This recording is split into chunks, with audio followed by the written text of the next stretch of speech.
Medical কলেজের রোগীর বেডে ইঁদুর ধরার যন্ত্র, যা দেখে চক্ষু চড়ক গাছ রোগীর পরিবারের। এমন ঘটনা মালদা মেডিকেল কলেজ ও হাসপাতালে। এই ঘটনায় রীতিমতো ভয়ে রোগী ও রোগীর পরিবারবর্গ।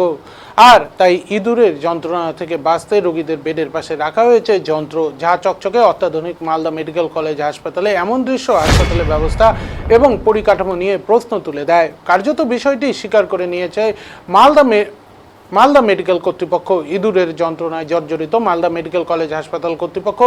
অসুস্থ রোগীদের শরীরে কামড় দিচ্ছে ইঁদুর, আর তাই ইঁদুরের যন্ত্রণা থেকে বাঁচতে রোগীদের বেডের পাশে রাখা হয়েছে যন্ত্র, যা চকচকে অত্যাধুনিক। মালদা মেডিকেল কলেজ হাসপাতালে এমন দৃশ্য হাসপাতালের ব্যবস্থা ও পরিকাঠামো নিয়ে প্রশ্ন তুলে দেয়। ইংরেজবাজার বিধানসভার বিজেপির প্রাক্তন বিধায়ক তথা কেন্দ্রীয় কমিটির সদস্য শ্রীরূপা মিত্র চৌধুরীর অভিযোগ, ইঁদুর ধরার যন্ত্র আছে মানে মালদা মেডিকেল হাসপাতালে ইঁদুর রয়েছে।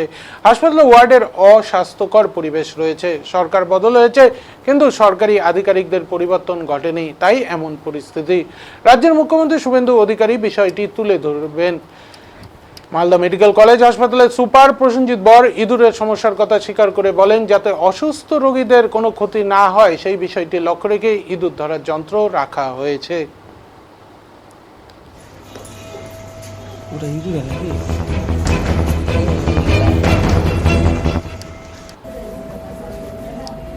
ওখানে ইঁদুরের জন্য এখানে কি হয়? ইঁদুর এখানে অনেক ইঁদুর দৌড়ে বেড়াচ্ছে। পেশেন্টের গায়ে চলে আসছে? হ্যাঁ, ওই যে বিষ উঠে যাচ্ছে, তো বিছনাতে উঠে যাচ্ছে, মশারি তলে ঢুকে যাচ্ছে। কখন আসছে ইঁদুর? রাতের বেলা। প্রচুর ইঁদুর নাকি? হ্যাঁ, দেখতে তো পাচ্ছি। কে রেখেছে ওটা? কোনো বলতে পারবো না। হাসপাতাল থেকে ইঁদুরের উৎপাত খুব নাকি? হ্যাঁ, তাই তো। গায়ের মধ্যে চলে আসছে ইঁদুর? মশারি তলে ঢুকে যাচ্ছে। ইঁদুর মারার যন্ত্র আপনারা কেন আগে খুঁজে বার করেননি, এটা আমার প্রশ্ন।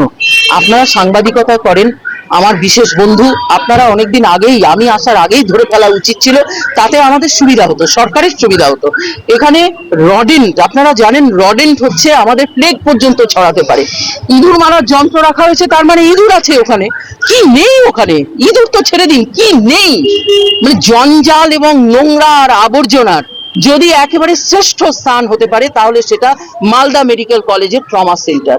এবং আমি আপনাদেরকে বলছি, আমরা বিজেপি সরকার, যারা নতুন সরকারে এসেছে, আমাদের সত্য কথা তুলে ধরতে কোনো আপত্তি নেই, নির্ভয়াদির কোনো আপত্তি নেই। আমাদের মাননীয় মুখ্যমন্ত্রী বলেছেন যে আপনারা হসপিটালে যান, আপনারা দেখুন কি হচ্ছে এবং সরকারকে সহযোগিতা করুন।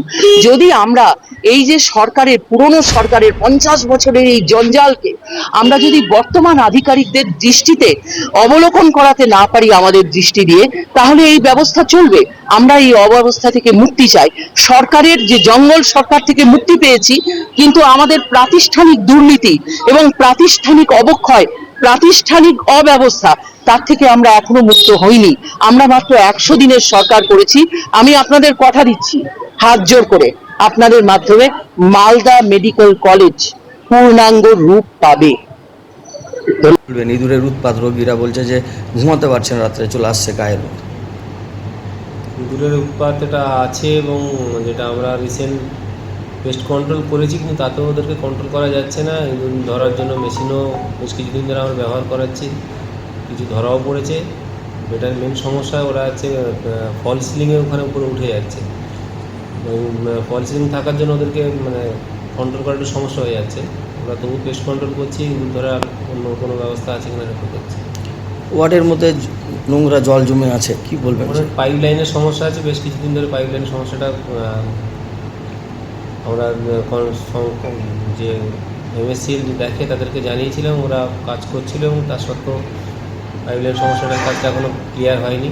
তাছাড়া রিসেন্ট কর্মচারীরা, আমাদের হাউসকিপিং স্টাফেরা কাজ করছে না, তাদের বেতনের কিছু সমস্যা হয়েছে, সেই জন্য তারা কাজ করছে না, সেই জন্য পরিষ্কার পরিচ্ছন্ন করার একটা সমস্যা হয়ে যাচ্ছে।